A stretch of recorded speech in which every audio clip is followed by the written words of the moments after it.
آج کل 4 شادیاں کیسے کریں؟ محمد فہیم صاحب کو ہارٹ سے بہت جل بھن کے پوچھ رہے ہیں کہ آج کل ہم 4 شادیاں کیسے کریں۔ محمد فہیم صاحب کہتے ہیں جی میں نے آپ کے 4 شادی کے بارے میں بیانات سنے ہیں، میرا بھی یہ ذہن بن گیا ہے کہ میں 4 شادیاں کروں گا۔ پہلی 3 شادیاں بیوہ اور طلاق یافتہ سے، پھر اگر اللہ نے کنواری دی تو اس سے، ورنہ انہی پر گزارا کروں گا۔ گزارا یعنی 3 عورتیں ہو کے بھی یہ گزارا کریں گے۔ اس بارے میں میری مزید رہنمائی فرما دیں۔ محمد فہیم کوہاٹ صاحب آپ بہت مشکل سے گزارا کریں گے، آپ کی 3 شادیاں ہو جائیں گی۔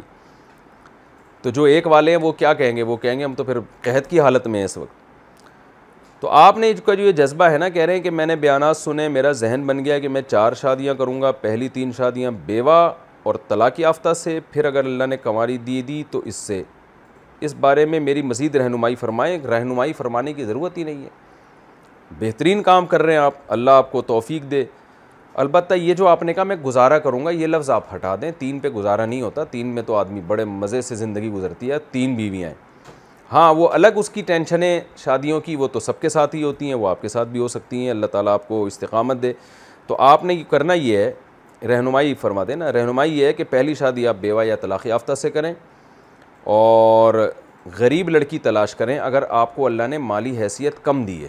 زیادہ مالی حیثیت دی ہے تو مالداروں سے کریں، کم مالی حیثیت دی ہے تو آپ نے اپنے سے اتنی کم غریب میں کرنے ہیں کہ جن 3 غریبوں کو آپ افورڈ کر سکیں۔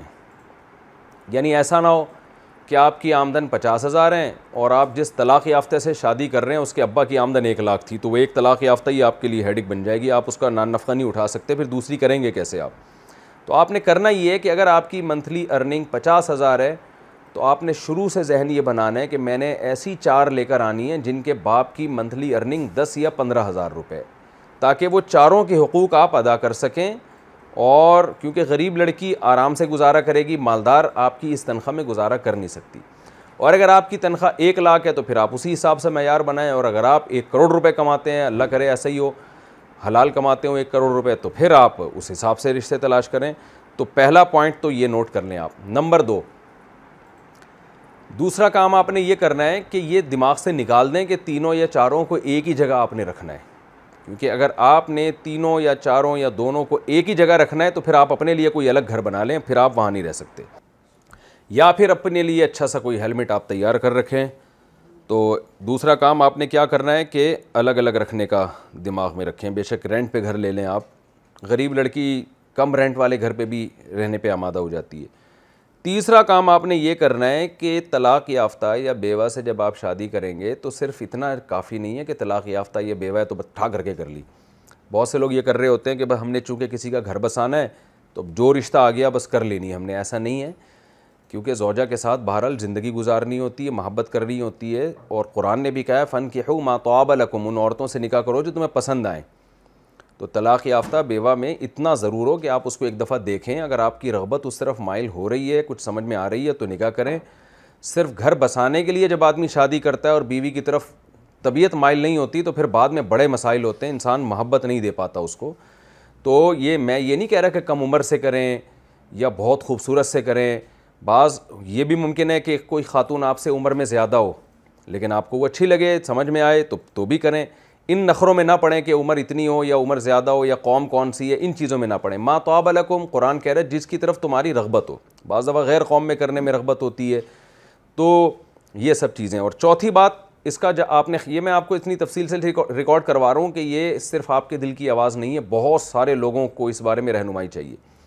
چوتھی بات یہ کہ اگر یہ بیوہ یا طلاق یافتہ کے ساتھ بچے بھی ہیں اور وہ بچے اپنے ساتھ لانا چاہتی ہے تو موسٹ ویلکم، آپ ان سے بولیں ضرور، لیکن آپ ان کو شروع میں ایک بات بتا دیں کہ بھائی چونکہ یہ بچے کسی اور مرد سے پیدا ہوئے ہیں، میرے چونکہ یہ سوتیلے ہیں، تو میں گارنٹی اس بات کی بہرحال نہیں دیتا کہ ان سے میں ویسی محبت کروں گا جیسی میں اپنے بچوں سے کروں گا، کیونکہ انسان اپنے آپ کو ایسی چیز کا پابند نہ بنائے جو بعد میں افورڈ نہیں کر سکتا۔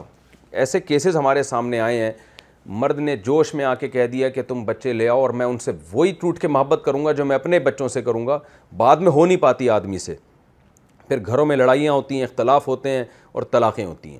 تو اس لیے پہلے بتا دیا جائے ان کو کہ بھائی آپ کے ساتھ بچے آئیں گے, آپ کی کسٹڈی میں رہیں گے, میں ان کو آپ کی گود سے چھینوں گا نہیں. تو یہ بھی بڑی بات ہے کسی طلاق یافتہ یا بیوہ کے لیے کہ اس سے بچے چھینے نہیں جا رہے شادی کے بعد, تو رہیں گے آپ کی کسٹڈی میں, لیکن یہ آپ کے بچے ہوں گے.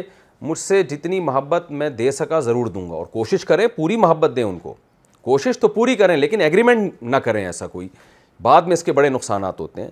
اور ان کو پہلے بتا دیا جائے کہ بھائی ان کا وراثت میں میری طرف سے حصہ نہیں ہوگا اور یہ آپ کے ساتھ رہیں گے. باقی آپ مجھ سے یہ امید نہ لگائیے گا کہ جو مجھے اپنے بچوں سے جتنا لگاؤ محبت وہ آپ کے بھی بچوں سے اسی طرح ہوگا, یہ میں پہلے سے بتا دوں کہ یہ نہیں ہوگا. یعنی یہ چیزیں کلیئر کر دیں, آپ دل میں آپ یہ نیت کریں کہ میں پوری محبت دوں گا. تو اس سے کیا ہوتا ہے کہ پھر عورت کو پہلے سے پتہ ہوتا ہے بھائی بس مجھے اتنا بھی میرے شوہر کا احسان ہے کہ مجھے بچے انہوں نے لانے کی اجازت دے دی. تو پھر آپ جو ہے وہ اس کو محبت بھی دیں دیں تو زیادہ اچھا ہے.